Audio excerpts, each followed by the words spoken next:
Bismillahirrahmanirrahim. Alhamdulillahirrabbil wassalatu wassalamu ala sayyidil awwalin wal akhirin sayyidina Muhammad wa ala alihi wa ashabihi wa li baitihi wa zurriyyatihi ajma'in wa ba'd. Sahabat-sahabat yang dimuliakan Allah, Lailatul Qadar berarti lail, malam, qadar berarti malam yang sempit. Bisa juga berarti Lailatul Qadar berarti Lailatul Karam, malam yang mulia.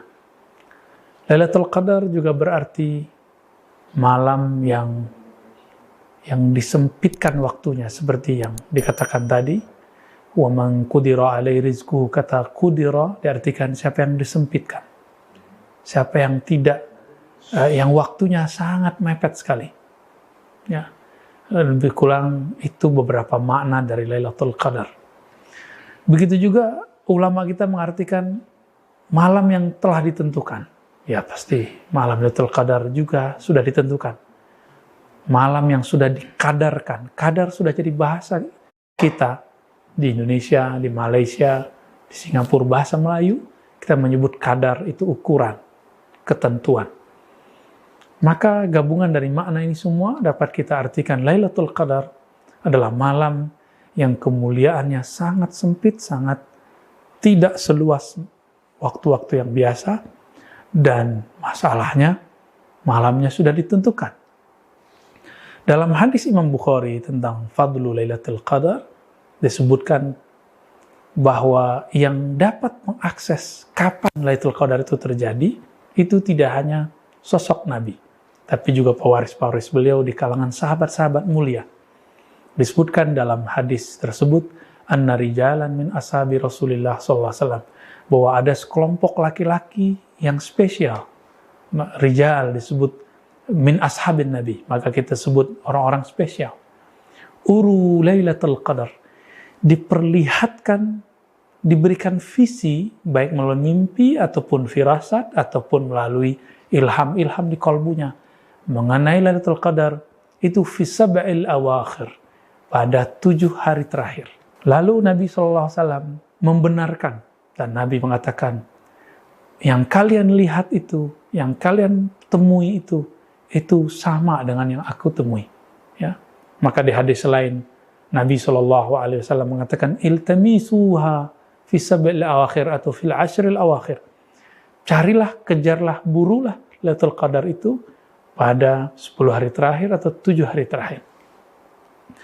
Apa yang mau kita ekspos dari hadis ini yang jarang diekspos oleh banyak orang, teman-teman yang melakukan Allah, di situ ada kalimat anna rijalan min ashabi Rasulullah SAW uru Lailatul Qadar, bahwa selain Nabi, yaitu para sahabat, bisa mengakses kapan terjadinya Lailatul Qadar. Inilah dalil paling kuat dalam Sahih Bukhari bahwa tidak hanya Nabi, tapi juga sahabat-sahabat Nabi, dan itu bukan 1-2 sahabat, disebutkan rijalan.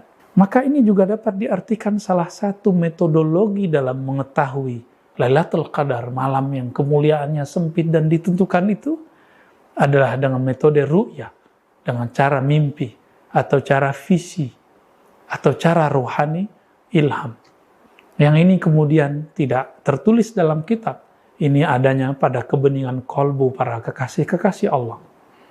Maka masuk di 10 hari terakhir Ramadan, bahkan mulai dari pertengahan Ramadan ini, pasti sudah banyak ulama, habaib, masyaikh yang mereka kemudian membicarakan sebenarnya kapan Lailatul Qadar. Karena tidak semua ulama, masyaikh, habaib itu diberikan ketajaman ru'yah tadi, ketajaman intuitif, ketajaman zauq. Maka kemudian mereka mengikuti ulama-ulama yang dulu yang tajam zauq ruhaninya, lalu membuatkan metodologisnya. Muncullah misalnya Imam Ghazali, mempunyai Hisab Ghazali, Imam Ibn Arabi, Imam Al-Buni, Imam Syazili, Imam Syekh Abdul Qadir Jilani. Kemudian ini dikumpulkan dalam I'anatul Talibin, misalnya ada juga karya Bakri Syata. Semuanya menyebutkan angka-angka, rumusan-rumusan. Jika Ramadan jatuh di hari A, maka Lailatul Qadar pada hari B. Misalnya seperti itu. Tapi teman-teman, karena itu hisab, itu hitungan, maka bisa jadi ada kesalahan Walaupun mungkin kesalahannya cuma sehari 2 hari, tapi Lailatul Qadar salah 1 jam pun tidak ketemu, apalagi sehari 2 hari.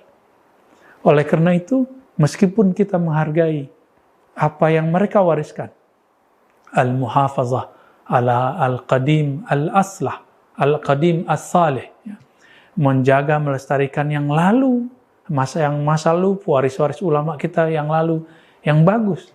Tetapi kita kemudian memunculkan yang lebih aslah. Itu kita jaga, kita hargai, namun penentuan secara ru'ya, secara ruhani, intuitif ini lebih valid. Karena dia intuitif, bahasanya tentu sangat ambigu. Ternyata ada rahasia. Kenapa Allah sembunyikan? Kenapa Allah buat ambigu Lailatul Qadar? Supaya kita mempersiapkannya mulai dari awal Ramadan dan menghidupkannya setiap malam setelah 20 Ramadan. Kita hidupkan semuanya.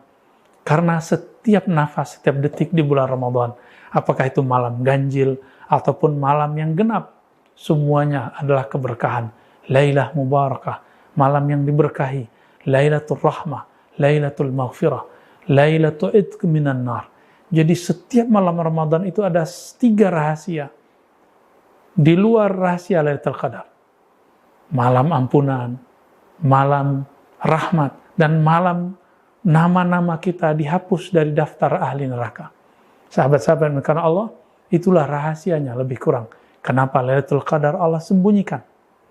Namun, ini tidak disembunyikan, tidak dirahasiakan kepada kekasih-kekasihnya. Orang-orang yang ahya'un inda rabbihim. Orang-orang yang hidup ruhaninya di sisi maqamat manazil Allah tabaraka wa ta'ala. Semoga kita termasuk bagian dari mereka. Kita termasuk orang-orang yang dekat kepada orang yang dekat kepada Allah subhanahu wa ta'ala. Amin ya rabbal alamin. Allah mawafiqna bilailatul qadar. Ya Allah, tepatkan kami dengan malam Lailatul Qadar. Amin ya rabbal alamin. Sallallahu ala nabiyina Muhammad. Assalamualaikum warahmatullahi wabarakatuh.